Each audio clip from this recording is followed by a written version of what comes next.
Last week, Epic Games Technical Director of Graphics Brian Karis and Special Projects Art Director Jerome Platteux unveiled a massive leap forward in gaming technology, a demo made with the Unreal 5 engine utilising a PlayStation 5. It was an insane display, showcasing new lighting, texture processing, audio and animation systems. I realise I'm a few days late to the party, but I've put together this video to go through some of the finer details of the tech demo. First off, Brian and Jerome talk about two new developments with the creation of Unreal 5, which they say pushes forward state-of-the-art real-time graphics. The first of these is their lighting system, LUMEN, which allows for dynamic global illumination. Now, this is a big deal. Games traditionally use something called a light map. This is a pre-calculated texture of the light and how it interacts with objects and other textures in a scene. This pre-calculated set of light data is baked, forming a light map proper. Now, this is useful because it's less taxing on hardware, and it does a good job of mimicking the way light behaves from a fixed, indestructible source. However, it has its limitations when it comes to dynamic lighting.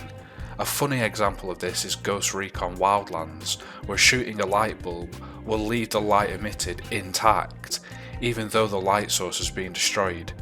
This is because the light sources have all been baked into the game and are pre-fixed and therefore are not dynamic at all. Brian and Jerome state that LUMEN allows developers to work with light in a completely dynamic way, getting rid of the need for a baked light map altogether. The light in the demo is completely dynamic, meaning as the source changes, so does the way the light interacts with objects in the scene. The light with LUMEN can multi-bounce, meaning that it can bounce off geometry in a number of directions and even reacts to changes in geometry. The effect is breathtaking. Tiny details are picked out by light and obscured by accurate shadows, and it all looks incredibly immersive. Speaking of geometry, Unreal 5 uses something Brian and Jerome referred to as NANITE to handle game geometry. It's capable of mega scanning game assets, allowing for cinematic textures used only in film, for practically photorealistic textures. The textures are 8K in resolution, and a single cluster of rocks contains up to 1 million pixel sized triangles. They boast later in a video that a single statue is comprised of over 33 million triangles, and the next room contains about 500 of those statues, for a total of 16 billion triangles in a single room through statues alone. Think about that for a second. It wasn't that long ago we were working with the first Tomb Raider, where Lara Croft's entire character model was made up of 230 polygons, hence her perfectly triangular titties.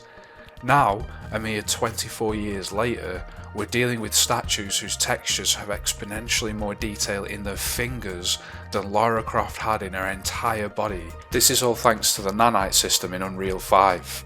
How far things have come.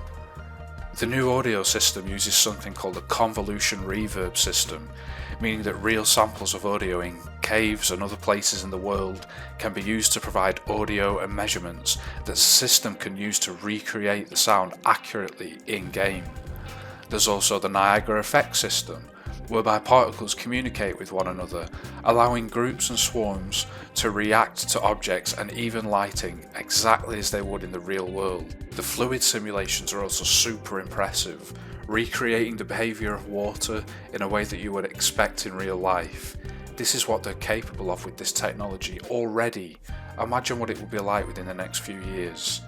They've also overhauled the animation system, utilising predictive foot placement to make the character move more naturally, not to mention new contextual animation events, as we can see in this clip.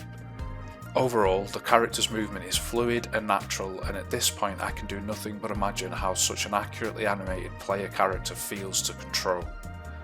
On top of this, the demo runs using a new physics system called Chaos, which is taken to accurately replicate the movement of rigid bodies such as falling rocks and more flowing objects like cloth. Seeing this character climb around accurately in such a luscious environment makes me sort of wish that The Last Guardian was delayed even further so that they could develop it on PS5. It would have looked amazing. But the real jaw-dropper comes when the demo reaches its climax, saving the best for last. Brian and Jerome showcase how all of these systems extend far beyond the confined space of the early demo into a huge canyon, all dynamically lit and all containing a dazzling amount of tiny, pixel-sized triangles for cinematic textures in 8K resolution. It's unbelievable. It was at this point my jaw nearly hit the desk, as I quite simply couldn't fathom the level of detail in the scene. I'll cut this off by quoting Brian Karis when he states that with NANITE you have limitless geometry, and with LUMEN you have fully dynamic lighting and global illumination, all running on a PlayStation 5. The next gen is well and truly here. Every generation, I, probably like many others, always ask myself what they could possibly do next. Where on earth could we possibly go from here? And every generation of gaming comes around and blows my mind.